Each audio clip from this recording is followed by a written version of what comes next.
Hi, Peru midlifers. It's Millie here.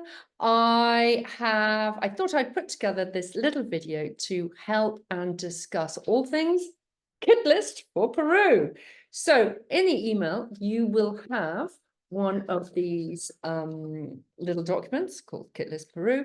I am just going to whiz through it and share some of my thoughts, top tips, which I hope you find useful.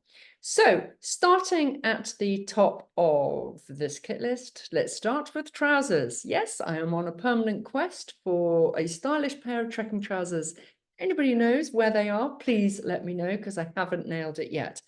But you need minimum 2 pairs of trekking trousers. The third is an optional extra, bit of a luxury.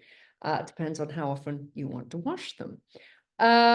So they need to be quick drying and lightweight. I really prefer the ones with pockets on the legs, especially when you're doing the trek, because it's easy access to things like lip salve, suntan, little face lotion, and your camera.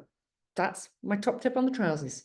Leggings, really useful to take a couple of pairs of leggings for the week prior to the big trek to wear on all the warm-up treks. I took last time the thicker Sweaty Betty ones, not the really thin ones, because they are too cold.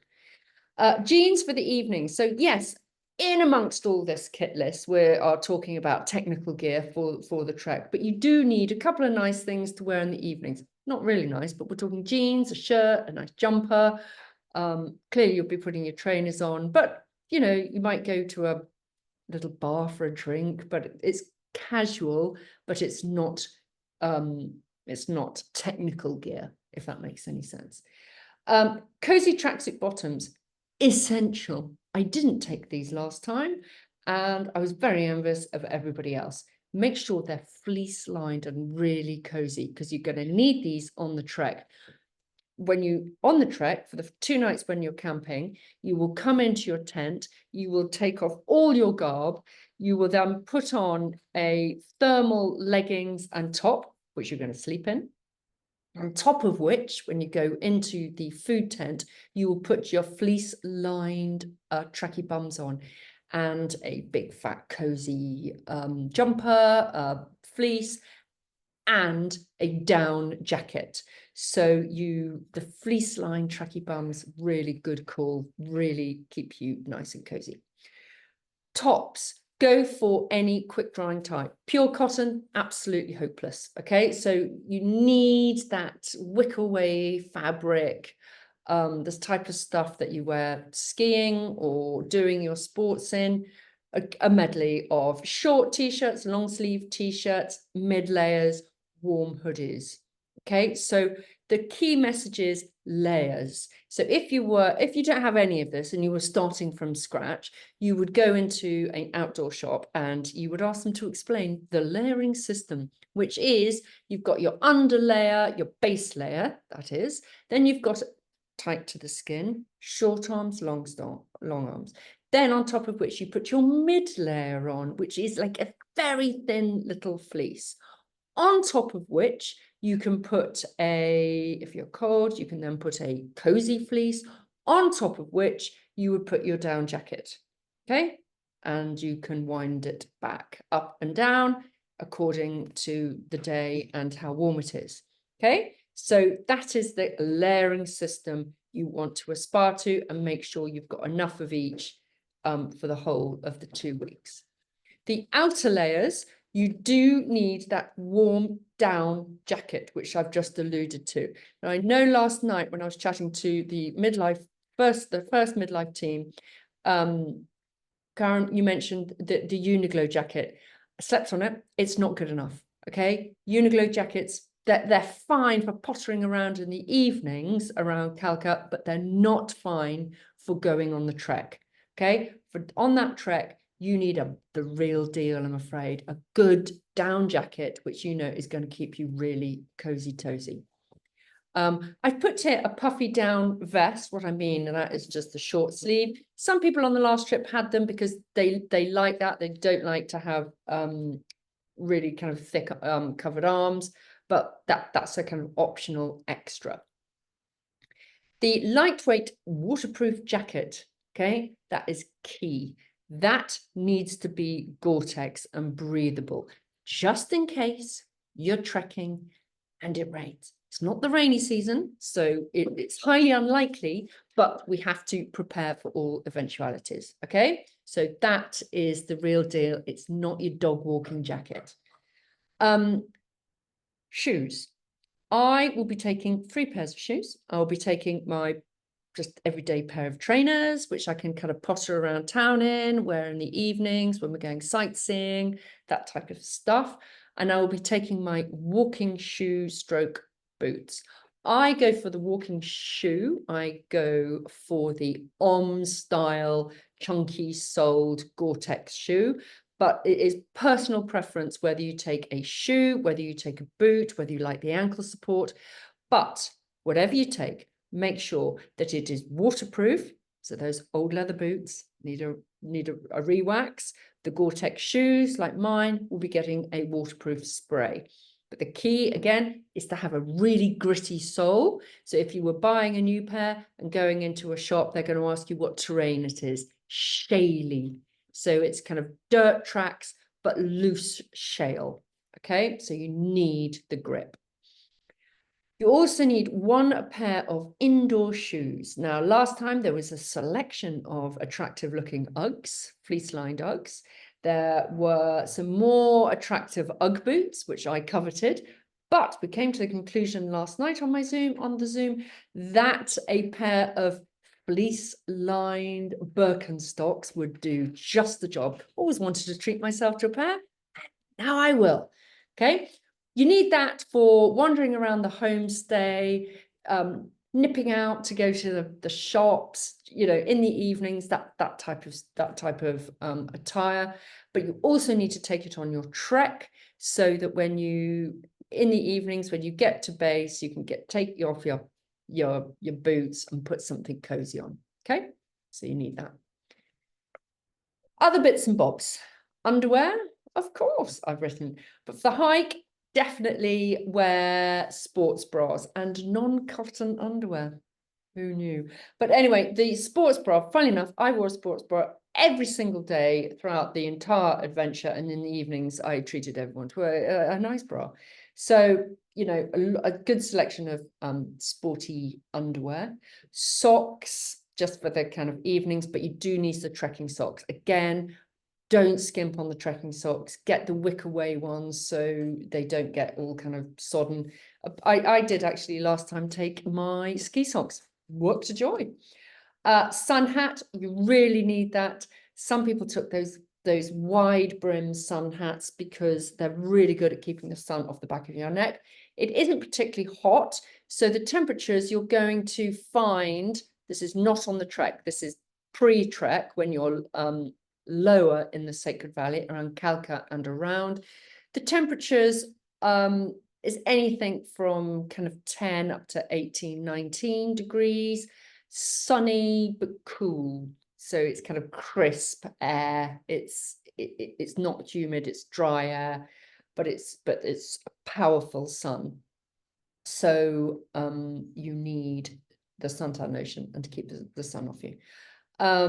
Warm hat and gloves, that's key, but buy that out there because you've got all these gorgeous alpaca stuff which you can buy and you want to bring home. Set of thermal layers to sleep in on the trek. That's really important. Make sure they're cozy and you can sleep all the way through the night. You won't overheat, so that's kind of personal preference. I did take the Uniglow ones, and you can get them in various levels of heat tech. You can get really fat, cozy heat techs, or just the super skinny ones. So go with the flow. Depends how hot you are at night. What else? And pajamas, what you want to sleep in around the homestay, but you do have to walk from your room to the bathroom. There are no en suites, so something that's decent and a good cover up. Watch no negligees. The buff gaiter for your neck, that's really useful, and a pair of bed socks, really useful. I won't be forgetting mine this time. I didn't forget them last time, and they were actually essential. I put them on every single night, and especially on the trek, absolutely just heaven. Baseball gap is a good top tip as well. Now, your equipment, got a little bit of show and tell here.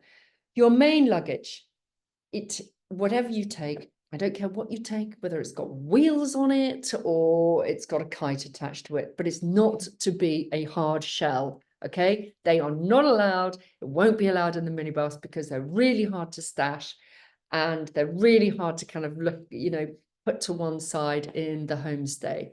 So it's got to be a soft bag. It can have one rigid end, one rigid side where I know that the handles come out of it, but it needs to be able to pack down. Okay, now your day rucksack. You ready for a bit of show and tell? Okay. What I prepared earlier. Okay, this is going to be your best friend. So make sure you've got this right, your day rucksack.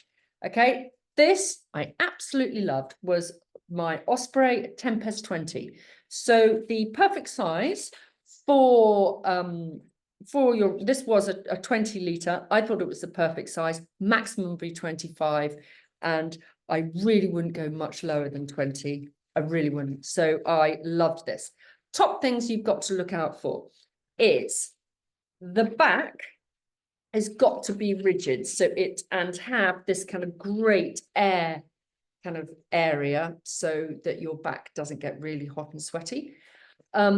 This is also, this particular one, I can change the length of it, the strap, so it really fits me accordingly. I'm going to show you, put it on and just give you the full tour. This is utterly essential, whichever brand you buy, is that this strap is really cozy and it sits above your hips, okay, with the full weight. It is not to fit here, because that's just no use to a man obese. Got to hit above your waist, and it's got to be padded and comfortable. So when it's heavy, it doesn't dig in. Okay, get the gist? Now, other top thing that this one does is you will need to buy 2 of these. They are absolutely vital. They are your camel pack. Okay, you fill them up with water, and whichever bag you have got to make sure that it has the slot for it. Okay, so it has an official place to fit this in securely, so it's not going to get squashed, so it really works properly. Okay, so squish, mine has a slot at the back, then the strap comes out, it gets attached to one of your arms, you stick it in, and away you go. Okay, and it's just, it's so you have to have one of these as opposed to the water bottles, because they carry greater literage, and if you have it like this, as opposed to having to take your jacket on and off all the time, you drink more water, and drinking the more water the better, helps you with altitude sickness, and that is the headache. Okay, so that is the top bag. Highly recommend the Osprey 20. Most people had these on the trip, so it was really useful. People kind of had a little kind of tie or something to identify theirs. Okay. The other thing which is on this list, which causes people confusion, is the lightweight duffel bag.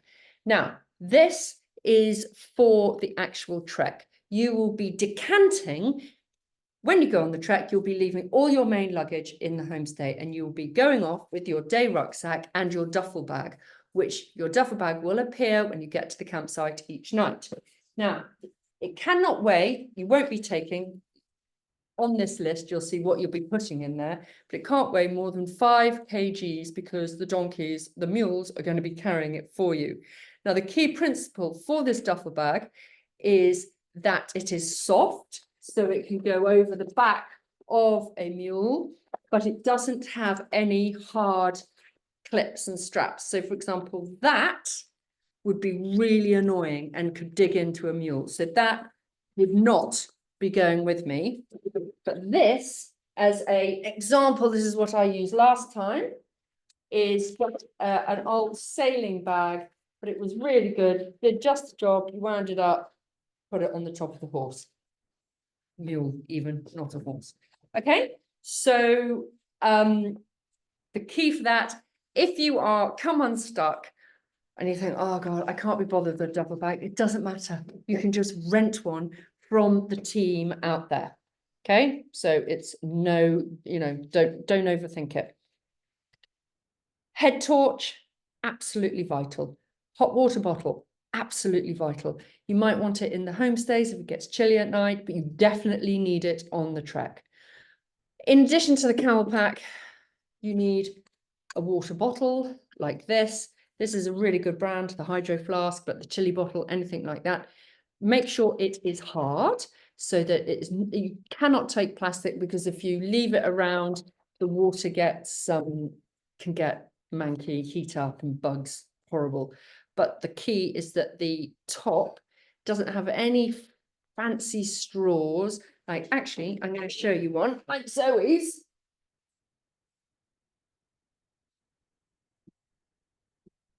So Zoe's got a really fancy one here, but this would be useless in Peru because you've got this little gadget and that's really hard to clean. So after 2 weeks, that would be really manky and disgusting. So you need something like that because there are no dishwashers or sterilizers. So it's literally rinse and go. Okay. Towel, quick drying, those, sorry, what are those towels called? Microfiber towels. They are what you need. Take 1 or 2 of those. Plug adapter, American style plugs. Sunglasses, yes. Sleeping bag. Now, it has to be the real deal. It has to be 4 seasons. The warmer, the better. Okay.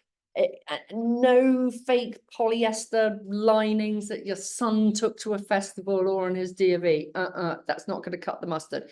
The temperatures on the trek, you could be going down to 0 degrees. Okay, so it can get very chilly. So those types of sleeping bags are hugely expensive. If you have one, take one. Brilliant. But if you don't, do not go and buy one.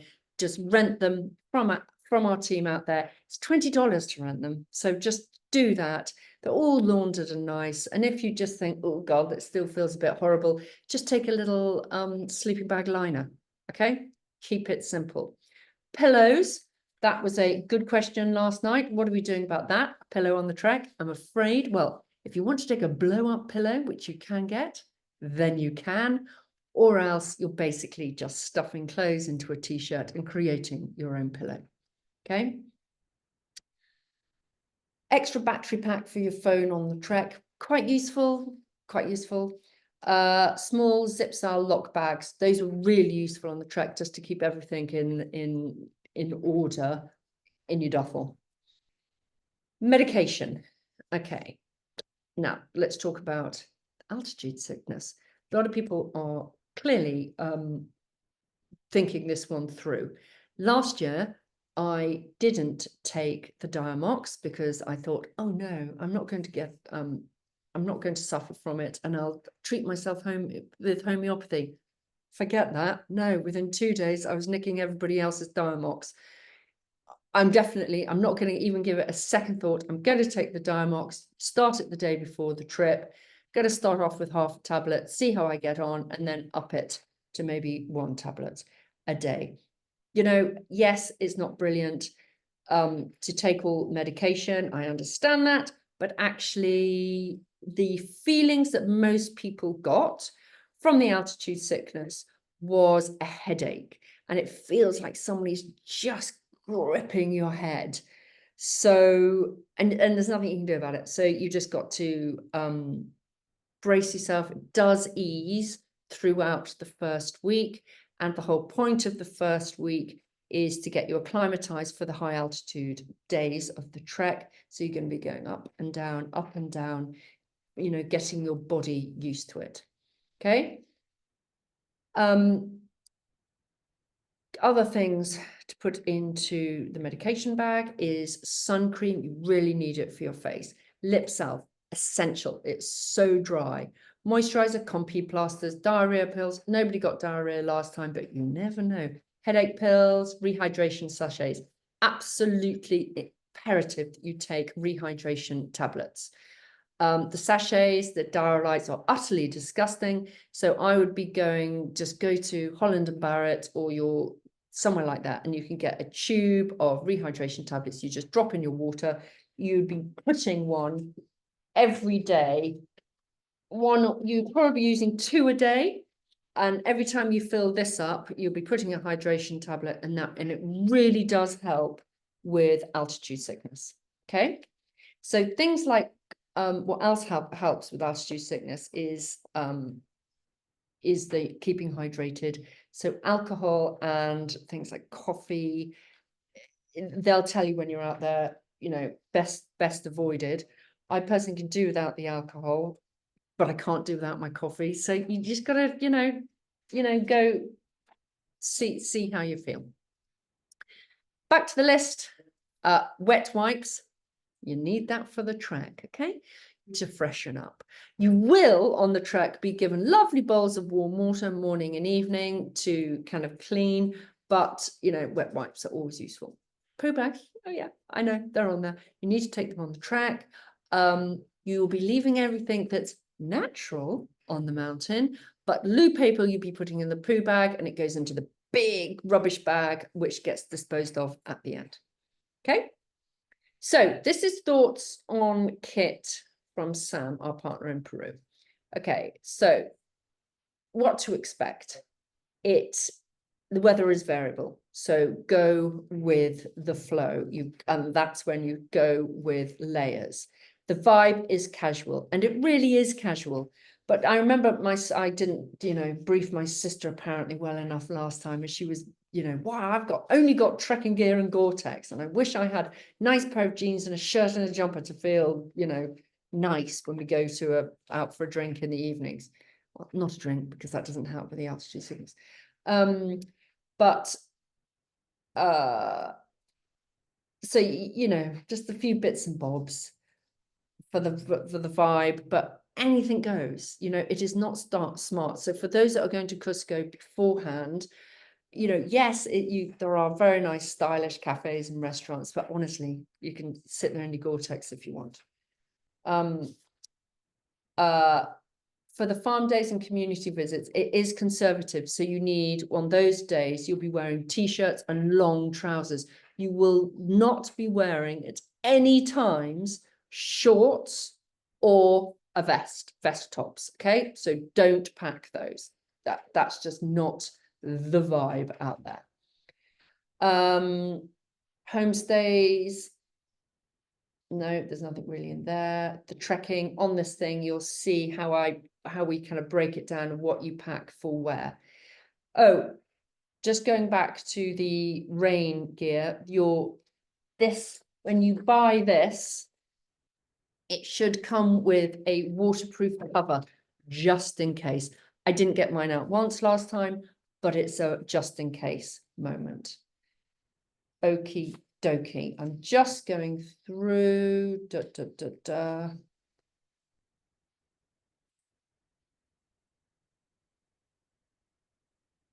Okay. One thing that we did discuss yesterday was the coffee plunger. Weirdly, they have amazing coffee in Peru, but they don't make it like we make it, and so it's not particularly pleasant. I love my coffee. I'll be taking a coffee plunger. So closer to the time when we know who's on what house, then we'll just make sure that there's 1 or 2 coffee plungers in each house, if that's your thing. Okay, so that's it from me, over and out on the kit.